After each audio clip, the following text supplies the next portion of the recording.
Baraya Kita.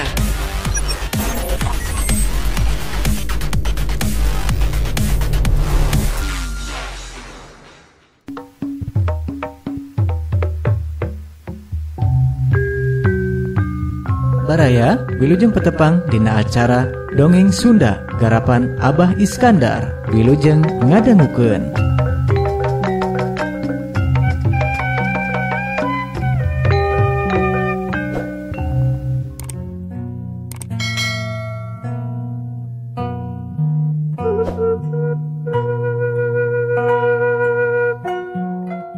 Assalamualaikum warahmatullahi wabarakatuh. Haturan baraya wilujeng patepang daun deui sareng kuring masih kene ngahanca dongeng dina judul Miara Tuyul karangan Eka Irpin anu kamari parantos dugi ka seri ka-8.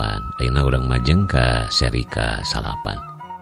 Hatur sebunuhun kasadayana anu tetep satia nyarengan sim kuring sapara kanca di barayakita.com. Nuhun kana subscribe-na, like-na kitunya. Sareng anu sanesna pangrojong kanggo sim kuring sapara kanca di barayakita.com. Hatur salam kanggo sadayana anu masih kene satia sasarengan ye tangtos dengan ayeuna nuju ngadangukeun ye. Utamina kang wampa engkos-kosasi di Ranca Eke Kaji Moris, terus kang Abah Awi, terus kang Kepinnya di Mitra Dongeng barayakita.com sadayana ya. Kanggo Cep Dodi sareng Neng Penny, kang Bang Tawes lajeng kang WD sareng WEPN kum sadayana ulang di Sukaraja oge milujeng ngadarangukeun. Teu kakantun ka kanu tebihna semun katebihna anu teu tiasa di absen hiji-hiji pokona mah kum kanggo sadayana. Mangga urang lajengkeun Miara Tuyul seri ka-8 kaparayun sadayana.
Kamari teh parantos dogi ka dieu ye. Iman milu seuri bari ukurnya rengeh, pok manehna nyarita deui. Saena iraha si Auli teh kedah dianterkeun anakku abdi. Ceuk Iman nanya deui. Alus nama Poerbo euy man. Nya meureun isukan Poerbo teh. Sabab eta poe wedal jang Iman. Sugan jeung sugan we kahayang jeung niat jang Iman hayang hirup sakumaha mistina diijabah ku Gusti.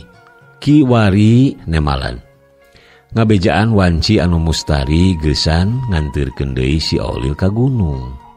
Ngan aki mah rek balaka ka jang Iman. Lamun aya nanaon di satengahing jalan, omat ulah galideur jeung ulah sieun. Sabab eta pasti bakal karanapan ku maneh man. Sing gilig pikir, sing kuat niat ulah mundur sasiku, ulah ngejat satunjang beas. Keun we da ku aki ge moal dicul laurkeun kitu bae. Asal hate jang Iman salawasna manteng ka Gusti anu Maha Suci. Aki wari nyaritana panjang lebar. Saya atuh aki, upami aki kersa ngaping abdi mah katampi pisan. Iman nganuhunkeun. Heueuh. Ngan wayahna si Aulil mah engke bada subuh dianjeurkeunana. Pang-pangna mah bisi punung cicing di imah jang Iman mah. Kitu ceuk aki wari. Rengse nepikeun pamaksudanana Iman pamitan ka Akiwari. Tuluy kaluar ti imah laju balik teuneng nakar.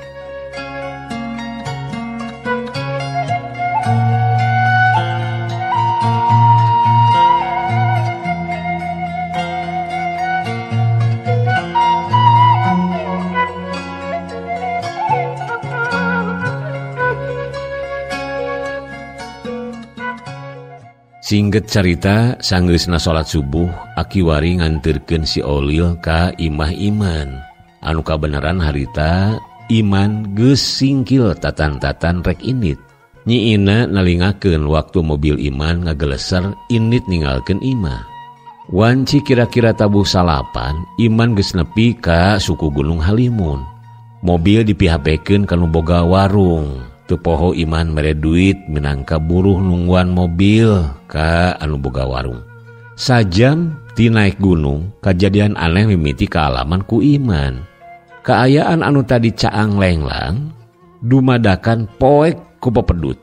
Lamun heug harita teu mawa senter tangtu bakal ripuh pikeun Iman.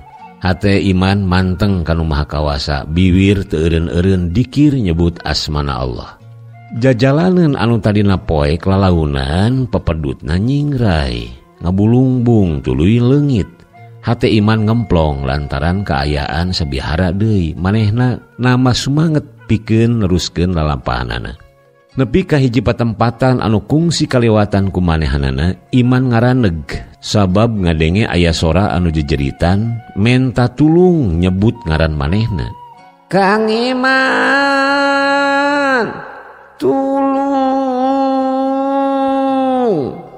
Tulung Kang, tulungan. Iman rarat-reret kasisi kagigir ret kahareupeun kana palebah gawir anu lungkawing. Breh katingali ku manehna aya jalma anu sarimbag tur sarupa pisan jeung Nyi Ina, pamajikan manehanana. Ina, ieu teh Ina, keur naon maneh di dieu?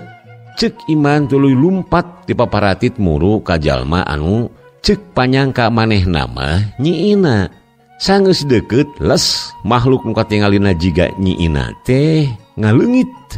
Leungit eta makhluk di palebah tonggo aya sora anu ngoceak. Gilek Iman ngalieuk. Breh katingali yaya jeung eni ngagulantung dina lamping nyekel kana akar jeung areuy. Gebeg Iman ngagebeg. Barang ningali aya yaya jeung eni anu keur jejeritan menta tulung nyanyambat dirina. Deg-deg Iman lumpat katongohkeun bari gegerowan nyebut-nyebut ngaran anu jadi anakna. Yaya eni antosan bapa singkiatnya cu. Cek Iman bari nanyak nyampeurkeun yaya jeung eni. Mirip jeung kajadian bieu waktu manehna nyampeurkeun ka makhluk anu nyarupakeun Nyi Ina. Nalika dideukeutan ku Iman, makhluk anu malih warni mindah rupa jadi anakna teh ngiles deui ngaleungit. Mitra kaum dangu, Iman istighbar, manehna ras inget kana caritaan Akiwari anu pepeujeuh ngeunaan dodoja katut gogoda salila di perjalanan. Gilek ngalieuk deui ka jalan anu tadi tuluy nikreuh deui neruskeun lelampahanana. Meunang 10 menit nikreuh reg Iman ngaraneg lantaran di hareup aya jalan ngolecer. Mehna ngahuleng tuluy nyarita sorangan. Nah ayeuna geuning aya jalan ngolecer di dieu teh. Aya jalan jajahan anyar kitu. Kitu cek Iman. Sabot Iman keur ngahuleng kadenge aya sora kai anu ngarekek. Iman tangah kasampak tangkal kai anu aya di luhureunana geus doyong ampir-ampiran runtuh. Iman geuwat lumpat nyokot pengkolan anu katuhu. Lamun heug tadi nyokot anu kenca geus pasti Iman bakal kalangsu kukurlingan di jero leuweung. Drok-dok, bletok, kubrag. Tangkal kai ngakubrag nutupan jalan. Kumaha balik ieu teh? Tapi kumaha engke we lah. Cek Iman pasrah. Mitra kaum dangu manehna leumpang deui maju katongohkeun. Lapat-lapat katingali saungna Ki Ase. Pok Iman nyarita, alhamdulillah. Aduh. Geus katingali tu saungna Ki Ase teh. Moal kungsi sajam 2 jam deui. Cek Iman tuluy ngarenghap jero nakar. Karek ge balem tas nyarita kitu kadenge seorang ngaguruh anu datangna ti luhureun manehna. Iman tanggah anu barang ningali katongoh batu sagede-gede dingkul tinggulutuk ngarah ka dirina. Iman ngagorentel ka sisi tuluy nyempod hanapeun tangkal puspa anu badag. Beletok batu neungar tangkal kai anu saukuran bitis jalma dewasa. Teu saeutik anu runtuh alatan kateungar batu anu sakitu beratna. Batu labas tinggulutuk kalebak tuluy ting koleang murag kana jungkrang anu sakitu lungkawingna. Astagfirullahaladzim. Cigarek ngalah nyawa dewek anu kitu mah. Keun sia aing moal galideur moal rek ngejat atawa mundur. Ceuk Iman manehna tuluy nguniang. Kalakai jeung kokotor anu napa dina calana katut bajuna dikeprukan. Sanggeus kitu manehna neruskeun deui leumpangna. Teu kungsi lila sanggeus nanyak lamping anu sakitu nanyeurna. Iman antuk nama nepi oge ka saungna Aki Ase. Teu loba carita, teu loba anu dipikir. Iman kaketrok kana pantos saung bari gegerowan ka anu di jero. Ki Aki, ya abdi Iman. Aya teu aya? Ceuk Iman ngegerowan Ki Ase. Kela, saha? Tukang delman? Nah atuh ujug-ujug ka dieu dadawek mamoal memangkatan deuleu. Kadenge aya anu nemalan. Kulutrak panto muka breh katingali Aki Ase ngejega di lawang panto. Ae, geuning ilaing.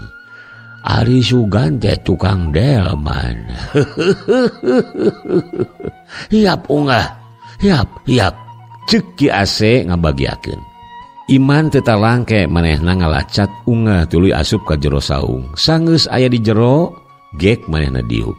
Aya naon ilaing ka dieu, Man? Heh? Aya naon? Rek nambah deui budak atawa rek ngadon ulin? Ceuk Aki Ase nyarita tuluy diuk yang hareupan Iman.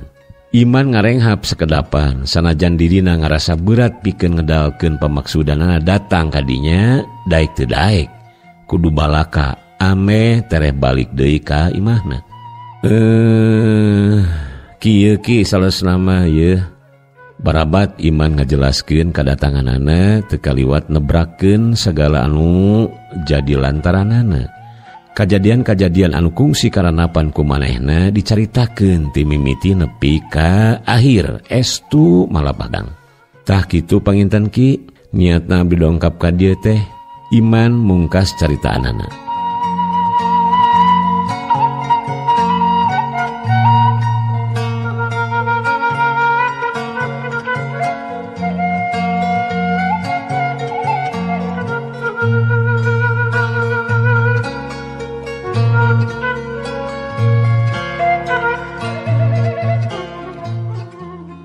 Mitra kaum dangu, Ki Ase ngahuleng ngaraga meneng, manehna ungut-ungutan, teu lila pok nyarita rada daria kalawan tari.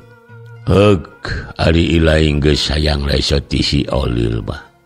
Da mimiti ilaing datang ka dieu oge dewek bah ukur nyambungkeun ka hayang ilaing jeung nu goib. Atuh ayeuna ilaing geus hayang babalik pikir teu nanaon. Dewek manita moal nawaran moal sabab hade jeung goreng bakal karasana ku diri ilaing. Cohagna mah si Olil ku dewek ditarima ngan aya hiji perkara anu perlu ku ilaing dikanyaho. Sagala hal anu can cunuk kana waktuna pasti moal mustari. Pon kitu deui eta hal lumaku di karajaan goib. Nu jadi masalah pasti bakal aya anu kasinggung alatan maneh nyarenkeun si Olil memeh waktuna. Nepi ka dieu ilaing ngargi, ceuk Ki Ase nanya ka Iman anu ditanya ungeuk bari tungkul. Ari geus ngarti jeung paham mah pek teh ceuing. Poma ulah aya bancang pakewu atau ulah aya musibah anu tumiba ka maneh jeung kulawarga maneh. Atuh pikeun syariat atawa ikhtiar mah ilaing kudu neangan sabab dewek moal bisa kukumaha. tong boro nulungan lamun heueuh teh mah aya anu kasinggung ku cara maneh samodel kieu. Da ukur ngingetan oge geus lain hakna dawek mah. Ceuk Ki Ase nyarita deui panjang lebar. Perkawis eta mah tos janten pertimbangan abdi. Pait peheurna sareng ketirna abdi parantos siap Ki. Ceuk Iman hatena geus buleud hayang babalik pikir. Heuh atuh ari kitu mah ilaing geura balik. Lain ngajurung laku dewek mah. Ngan bisi aya anu kaburu datang ka dieu tuluy nyahoeun si Olil disarenkeun. Pimanaon riweuhna maneh? Nam, geura balik. Ceuk Ki Ase ngajurungkeun Iman sangkan sagancangna balik. Sanggeus dijurungkeun Iman pamitan ka Ki Ase, tuluy kaluar ti jero saung, jurut turun tuluy nikreuh turun ti gunung. Keur mah mudun katambah kabeung berat anu ngabang baluhan hate manehna geus leungit. Dina jero waktu 2 jam Iman geus tepi ti suku gunung. Tuluy labas ka tempat manehna mihapekeun mobil. Sameme balik manehna ngereureuhkeun heula kacape bari ngadon ngopi di warung.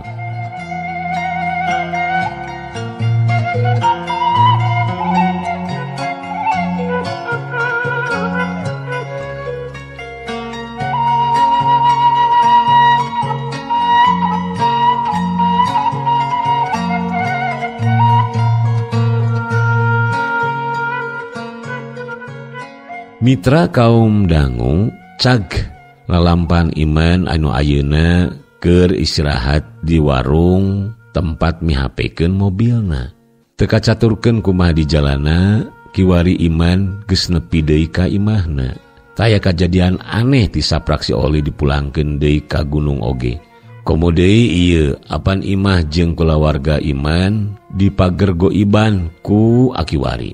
Lemur oge rehe comrek tiis ceuli herang mata geus tara aya anu kacaritakeun leungit duit atawa ningali makhluk anu disebut tuyul teh. Saminggu ti Iman nganterkeun Olil kajadian aneh mimiti tumiba ka kulawarga Iman. Unggal peuting sok mineng kadenge aya sora tinggaleneng di luar imah. Tuluy ingon-ingonan sabangsa doma atawa sapi raribut kawas aya anu ngaheureuyan. Hayam tingkareok tuluy keketok sanajan wanci kaitung peuting keneh. Beuki lila kajadian anu aheng tambah mokaha. Sora anu brongbrang anu kadenge mah ti dapur sok kadenge ku Iman atawa Ina. Caturkeun dina hiji peuting basa Iman tas balik ti masjid katingali aya anu ngajorelat ti lebah juru dapur maju ka palebah kanang doma. Lantaran bisi aya bangsat anu rek maling doma, anu ngajorelat eta ku Iman ditempo bari nyorot-nyorotkeun senter. Tetelau sasaha. Nu aya ukur doma anu ting gurubug di jero kandang. Iman saheuleutan mah ngahuleng. Ceuk pamikirna pemohalan lamun si Olil balik deui ka imah manehna lantaran seren sumeren antara dirina jeung Aki Ase kawilang lancar, taya halangan. Sahanya piraku manusia manisa jorelat kitu. Ceuk Iman bari manehna oge taki-taki bisi aya jelema anu daleka boga niat jahat ka manehna. Karek oge rengse nyarita kitu, angin muih dina luhureun tangkal nangka. Anu perenahna di luhureun kanang munding. Lampu senter disorotkeun kana luhur tangkal nangka katingali ku Iman mimitina aya haseup ipis anu muter. Beuki lila haseup beuki kanel. Anu antukna ngajengelek ganti jirim jadi hiji makhluk anu sarupa jeung si Olil. Tapi jangkung liwat ti suhunan kanang munding. Astagfirullah. Nah makhluk naon eta teh? Ceuk Iman sorana ngageter. Sanajan jiwa lalaki oge diparengkeun ningali anu kitu mah seber oge hatena.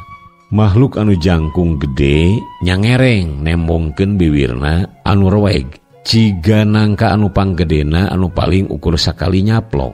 Panona burahay neuteub seukeut bangun anu ceuceup ka Iman. Teu poho di temah wadi. Iman mapatkeun doa meunang pamere ti akiwari.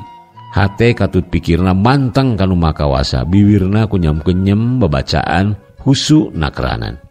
Mitra kaum dangu Les makhluk anu ngajirim teh leungit kawas haseup anu katebak angin. Nu kadenge ukur sora anu tinggeleneng disusul ku sora anu pating cari kikik seuri estu mata kukurayeun pikeun anu borangan mah. Ngan untung we iman geus dipageran ku Akiwari kata mah iman teh sabenerna mah jalma anu lenger keur mangsa rumajana. Kocapkeun isukna samemeh marangkat sakola, eni jeung Yaya geus biasa sok mumuluk. Daeta sok dipangnyeunkeun sangu goreng atawa sok dibahanan beuleum uli ku indungna. Harita Yaya anu keur mumuluk di rohangan tengah nyarita ka Iman. Kituna teh bari teu eureun-eureun ngahuap. Papa, keur wengi Yaya ngimpi dibawa ku jelema jangkung teh. Mastakana gundul teu aya rambutan. Yaya dicana ka gunung tuluy diajak ulin. Ceuk Yaya nyarita ka bapana. Ana barang ngadenge caritaan anakna samodel kitu, Iman reuwas nu taya papadana. Maehna ngagebeg tuluy nanya ka Yaya, "Baruk, Yaya ngimpen kitu?" Ceuk Iman bari mencerong bangun anu penasaran. Sumohon Bapak, nanging waktu saya hoyong wangsu teh ulaheun. Geus we cenah maneh mah ulin di dieu, kitu nyareosna teh. Ceuk Yaya nemalan sapetangna keur. Iman ngaleketei ngadenge Yaya nyaritakeun impianana. Geus teu we eta mangrupa hiji ancaman ti goib anu salela ieu ngasuh si Olil. Harita keneh Iman amitan ka nyiina rek init ka imah Akiwari. Mitra kaum dangu gancangna cerita Iman init ka imahna Akiwari. Sanggeus nepi ka anu dituju, Iman tuluy nyaritakeun kajadian anu karanapan. Kumanehna oge nyaritakeun impian Yaya. Akiwari ungut-ungutan tuluy pok nyarita dari naker. Oh gitu. Heuh kaharti ari kitu mah.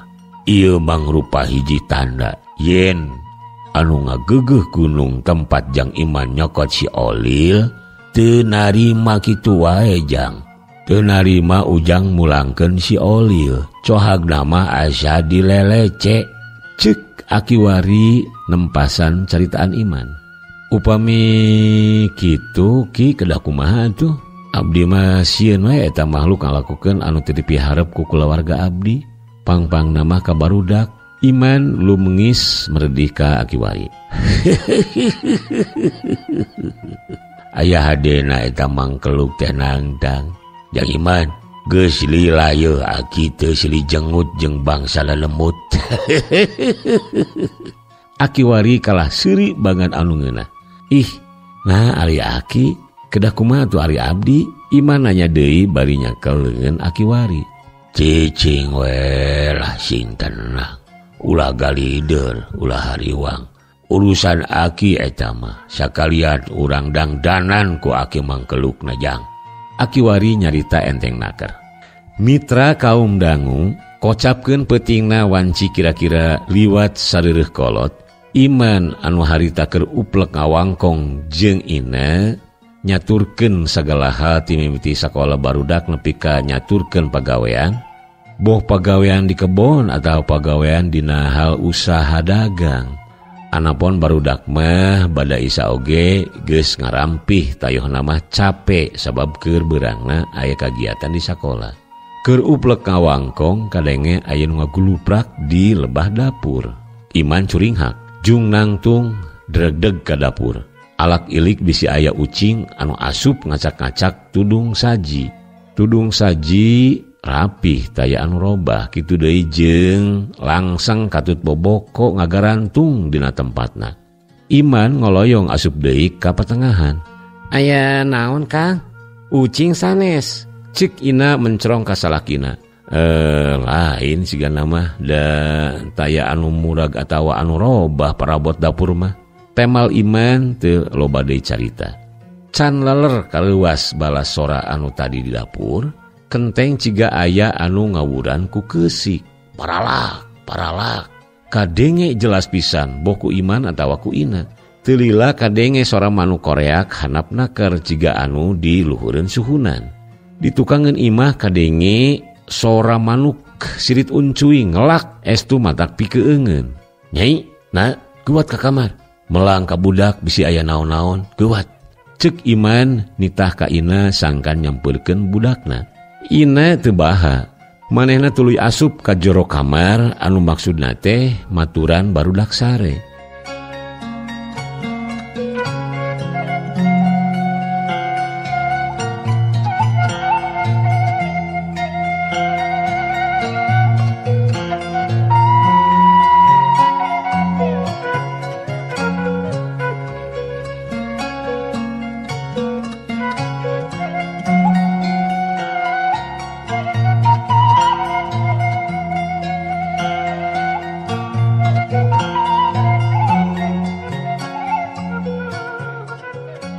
Karek ge asup ka lawang panto, Ina ngajerit sabab ningali Yaya naplok dina lalangit kamar.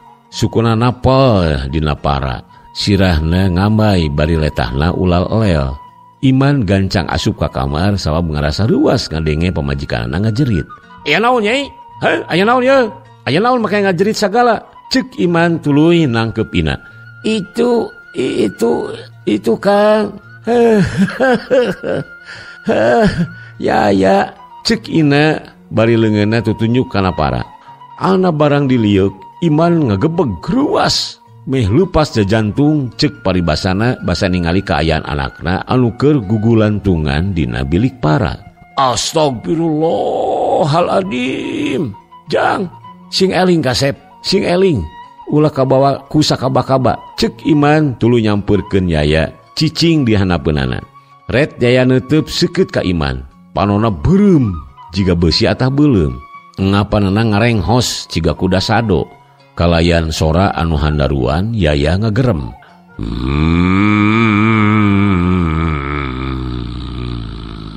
Cek eta makhluk nyanding kana raga badagna Yaya. Iman geus boga sangkaan yen aya anu asup kana raga anakna. Sanggeus nenangkeun maneh Iman nyarita tandes tur jelas. Ilaing saha? Kumawani nyurup ka anak kaula. Geura keluar. Lamun aya kakeheul atawa masalah jeung kaula, urang rengsekeun secara jantan. Ceuk Iman nyaritana taya kasieun. Eta makhluk anu nyurup kana ragana Yaya teh seserian bangun anu genah. Tuluy nyarita deui.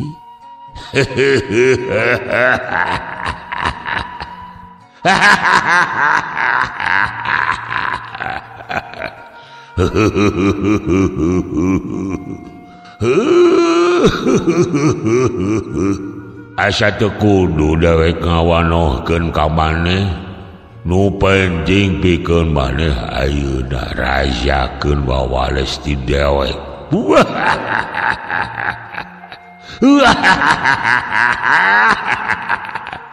Ceuk eta makhluk tuluy seuri deui nyakakak. Setan Izazil, laknatullah, keluar. Bontong wani ukur ka budak. Layanan dewek lamun nyaya ka wani mah. Ceuk Iman satengah nangtang. Tayoh nama geus teu bisa sabar ku pamolahna eta makhluk. Karayap Yaya anu dipangaruhan ku bangsa jin ngarayap dina para tuluy turun hareupeun pisan Iman. Mitra kaum dangu teu kanyahoan eta makhluk anu nyurup teh narajang ka Iman. Atuh puguh Iman anu teu sayaga dadana kekenaan ku panarajang eta makhluk. Cekuk. Dayagdag Iman mundur 2 lengkah bari dedalik degan kadorong ku tanaga panarajangna ti eta makhluk. Ina geuwat kaluar ti kamar tuluy nyempod di juru bari ceurik krawah riwih. Sebrut Yaya narajang deui leungeunna mani bulud ngarah kana careham Iman. Ngan orok kaya Iman ayeuna geus sadia narima panarajang eta makhluk. Leungeun kenca dipake nakis peurup. Leungeun anu katuhu nyasar cacengkolan si ku Yaya tuluy ditelepkeun. Anu maksudna ngonci sangkan eta makhluk bisa diungkulan. Kawantu atuh anu nyurup teh lain bangsa jin kelas kiripik gadung. Sakitu geus kakonci oge leungeunna ngadadak lesang. Tuluy malikan ngarawel leungeun Iman mani pageuhnaker.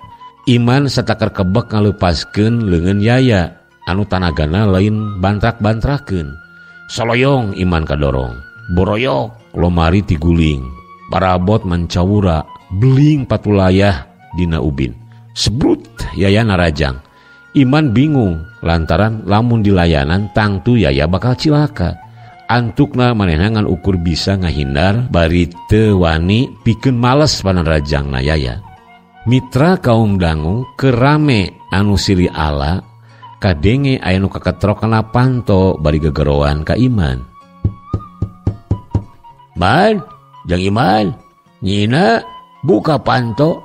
Cek eta sora terus gegeroan. Ina anu keur nyempot di juru, mahena curinghak tuluy ngojengkang muru kana panto. Kulutrak selot dibuka. Ana dibuka tetela gening anu datang teh Aki Wari. Paingan atuh Aki hayang ulin ka dieu. Sing horeng gening aya anu nganjang. Cing, tingkah yang Iman. Jeung Aki anu kieu patut mah layana sok sia. Sok jeung aing sia. Cek Aki Wari tuluy babatek jiga anu arek main bal. Alik jeung Iman, urang ayonan ku Aki lah nepi ka mana wae oge. Cek Aki Wari nitah sangkan Iman ka sisi. Iman nurut, manehna geuat nyamperkeun Ina. Aki Wari masang kuda-kuda bisi makhluk anu nyanding kana awakna yaya narajang ka dirina. Lamun nyai laing boga kawani, sia geuat kaluar tina raga incu dewek. Hayu urang ijen patutunggalan jeung dewek. Cik Aki Wari nyaritana tanes. Rengse Ki Wari nyarita kitu awak yaya ngudupruk disusul ku haseup bodas anu ngablesat kaluar imah. Ngong kadenge sora anu nyarita nangtang ka Ki Wari.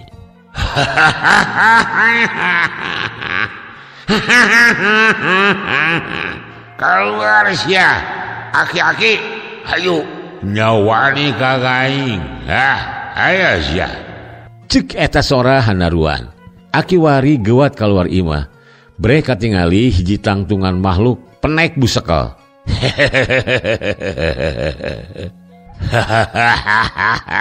Beda ari tukang bangulan paremah eta awak manis seseg gitu euy. Cek Aki Wari tuluy turun tina teras imah, manehna ngajegak hareupeun makhluk anu katingali samar-samar katojo bulan anu katutupan mega. Kagabah sia. Aki-aki jong borok karek pare sia. Ilaing ge aing mah kaduga deuleu. Cek eta makhluk nemalan. Panona bebudelengan neuteub ka Aki Wari. Iman anu harita nuturkeun, manehna ningalikeun dina teras bari rada dodongkoan. Ina mah ngarontok yaya anu geus sadar tina kapiuhanana. Sok sia, sok lamun aya katugenna ka Jang Iman mah jeung dewek we. Ulah ngaguna sika kulawargana komo ka budak mah deuleu. Kalakuan jiga budak krodek hulu sia, dasar si pernekel. Cek Aki Wari nempasan ceritaan eta makhluk. Kasebelan sia. Kang aing nyebut pernekel, rasakeun sia panarajang tingahi. Cek eta makhluk tuluy ngarontok kana beuteung Aki Wari. Kuku leungeunna anu rangoas rek dicakarkeun kana beungeut Aki Wari kalayan pinuh tanaga. Hyuk kadenge leungeun eta makhluk teh bangbaraan. Aki Wari teu cicing manehna ngangseg salengkah. Leungeunna dipake nangkis pigelang leungeun eta makhluk. Cedak kadenge sora anu dibalukarkeun ku diaduna leungeun Aki Wari jeung leungeun eta makhluk.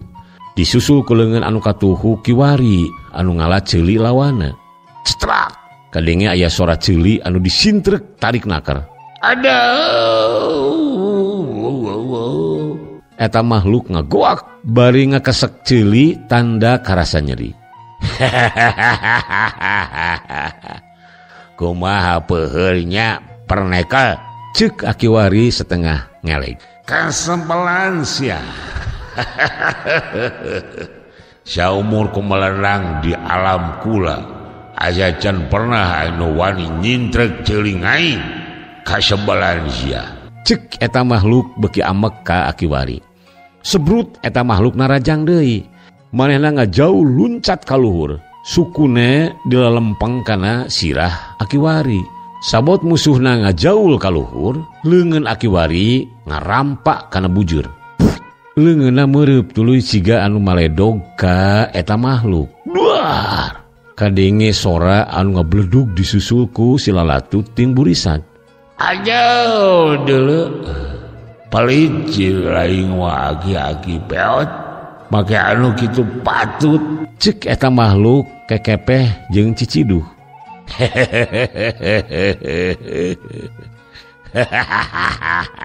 Sedepnya ke hayang deui. Cek Akiwari sayagi deui masang kuda-kuda. Makhluk lawana Akiwari diuk sila dina taneuh. Leungeuna sidakep bibirna kunyam-kenyem. Dina segedet netra eta makhluk jumlahna jadi 10 jeung dirina. Iman anu ningali kajadian aheng samodel kitu, manehna ukur ngayek-yek bari muntang kana tihang. Ngan teu ari nepi ka ngihan maneh mah. Mitra, waktosna cag miara tuyul seri kasalapan urang cekapkeun dugi ka dieu. Ieu dongeng karangan Eka Irpin. Insyaallah enjing ninggeto urang lajengkeun ka miara tuyul seri ka-10. Hatur sewu nuhun, wilujeng kantun baraya. Wassalamualaikum warahmatullahi wabarakatuh.